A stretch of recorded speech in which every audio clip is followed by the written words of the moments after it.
Hi, I'm Dave English. This guitar was made by Phil Carson Crickmore of Crickmore Guitars in Castlemaine. It has a blackwood body, an Arrondriac spruce top, a mahogany neck, and a rosewood fingerboard. It's a lovely little guitar, custom made, medium to high in the frequency range for a guitar, perfect for recording as it's not too boomy on the bottom end. I visited Phil recently in Castlemaine. We talked about his life making guitars, his move to Castlemaine, and what it takes to make a great guitar.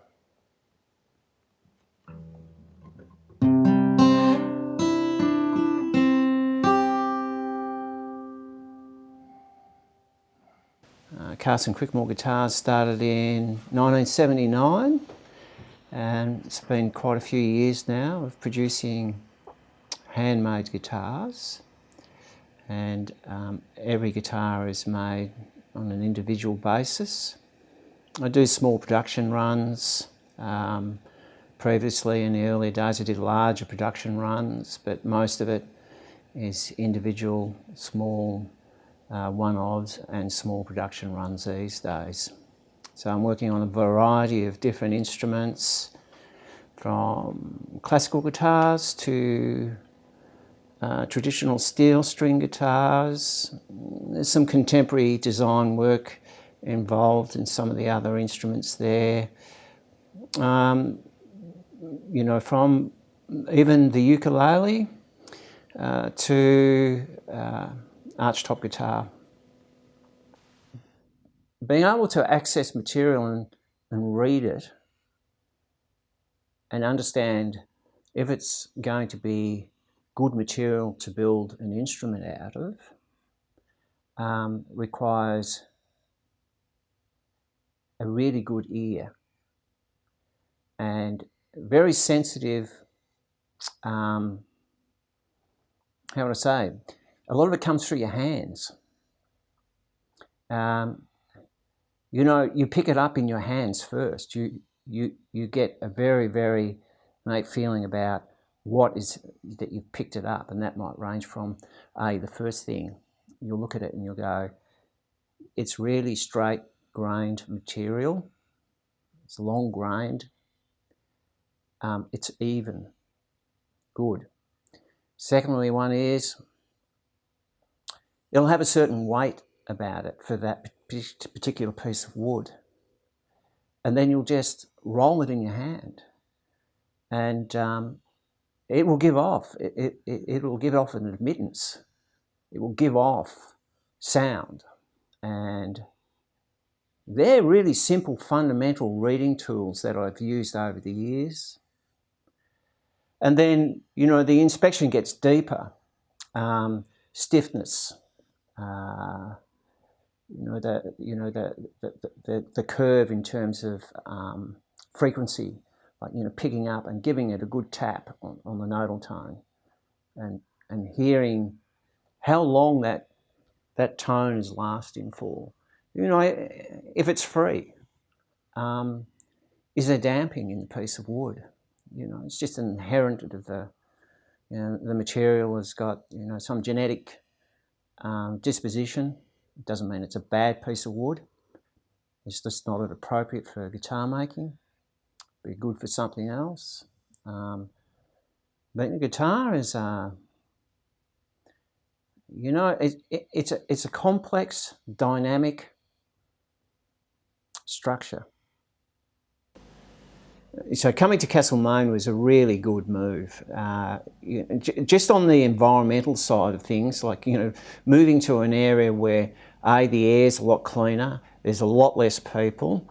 Moving around requires a lot less effort. You're well and truly, surrounded by nature, and that made an enormous difference psychologically and physically for me to be able to continue and continue in a capacity that I was doing my best work.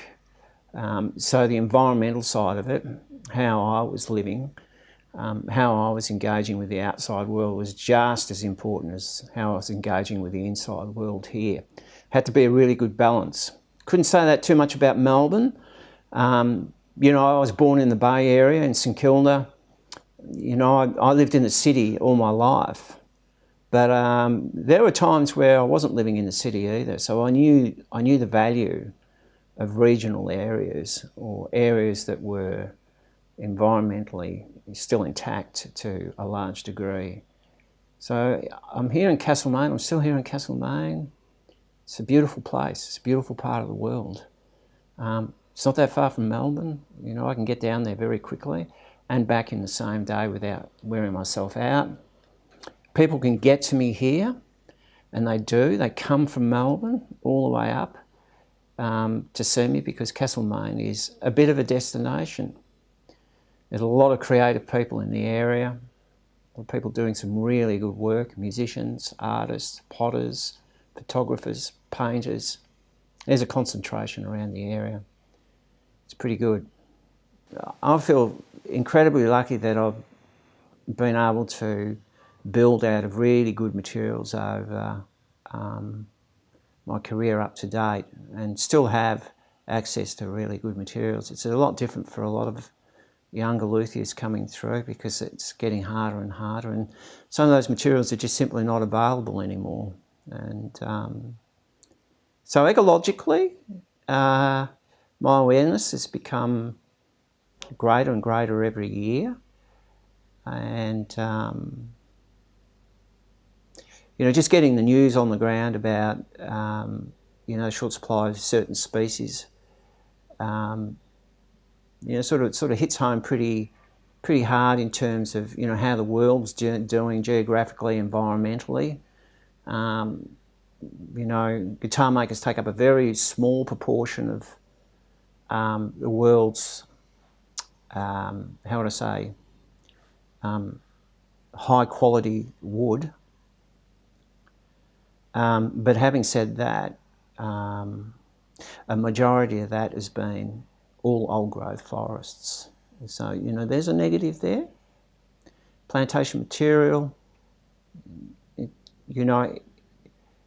it has its uses, but, for someone like me, I guess, that's going to require a lot more development in terms of plantation development and how that will end up as being alternative tone woods for guitar makers. So there's a big question marks there about the future of old growth material. You can build too dry, or you can build with too much moisture. If you build too dry, then the wood's equilibrium, what I call its equilibrium, is out of balance with what you call relative humidity. So it's going to want to take on moisture. If it's too dry, it's going to want to take on a little bit more than you might think. So you could get swelling in the instrument. The other side of that is, of course, that it's too dry, or too damp, I should say. There's too much humidity in the air, and you're gluing, or you're installing your larger panels, which is essentially the back and the top of the guitar, which are the widest panels on the instrument. So if there's going to be any contraction or expansion, that's where you're going to see, that's where it's going to be really noticeable, and they're the ones that you really have to be careful of. So you need to be able to build them at a certain, in a certain climate, humidity rate. You need to know where your wood is in terms of how dry it is or how dry it isn't. You really need to understand that. And so when you actually put the instrument together, when it goes out into what I call relative humidity, it'll probably take on a little bit of moisture, maybe depending on what time of year it is, but it needs to be able to expand but not swell.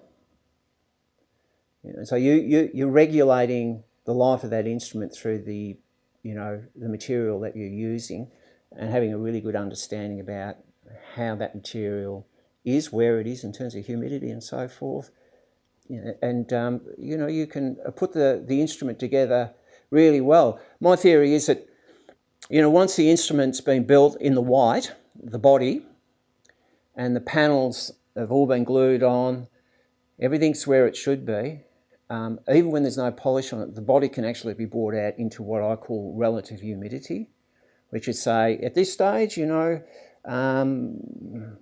the body out into relative humidity would be anywhere between 45 and 50%. You wake up in the morning, I can feel moisture on the end of my nose. I can walk in a room and I go, this is no good for guitar making. It's too damp in here. I can feel it on the end of my nose. And when it's too dry, I know, I don't need to have a hygrometer in the workshop to walk into a room to go, boy, it's a little starved in here. So I guess they're just things that you really get to understand over a long period of time. They're intuitive things. It just basically means you've been through it so many times that you just walk in there, and the tools that you used to have to help you through that are still there to do it. But you can just tell straight away where that room is. I'd say just about every one of my clients over the last 10 years or so have been people who have had an education in guitars over a lifetime. They've purchased their first guitar and been through numerous purchases over the years and bought different guitars, and every one of those guitars has had a purpose and appealed to them for the time and stage of their education, be it musically and also getting an education on the instrument in terms of its physical and sense and its attributes on the way through. You sort of can't go through one without having the other. You're getting an education in both areas. And so eventually, they end up in this space where, that they're looking for something, and that something just hasn't arrived.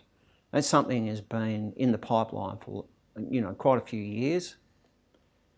And through self-education, they developed an awareness, and they start to understand what it is that they actually want. And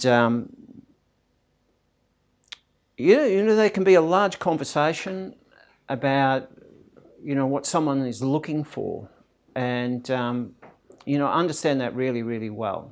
And the reason why I understand it really, really well is that I think it's really imperative that if you're going to make a guitar, you should be able to play it. So, over the years, I build guitars, but I also sit down and play the guitar. And I apply myself to learning the instrument. So I can play the instrument to a reasonable degree, so I can learn about its attributes. And so when you're talking to people about guitar, you know exactly what they're talking about, because you're not only just coming from a maker's point of view, you're coming from a player's point of view too. And I think it's really important that luthiers actually are able to play their instruments to a reasonable degree. It's a lot of work. You know, you're around the guitar all the time. It's a good thing. So getting back to the point of why someone should buy a guitar, well, I never look at it why they should. It's always coming from their end, because they're looking for something that they've found pretty difficult to actually pick off the rack for one reason or the other. And that's not saying that, you know, what they're looking for is not out there. There's some really good production guitars out there. But having said that, all the best instruments from cellos to violins to guitars, particularly acoustic guitars, are made in small workshops. You know, because you've got a very intimate knowledge about the processes and building of a guitar. So all those great luthiers that have been out there for years and years, who historically have gone, and you know, those who are around today are building the world's best guitars.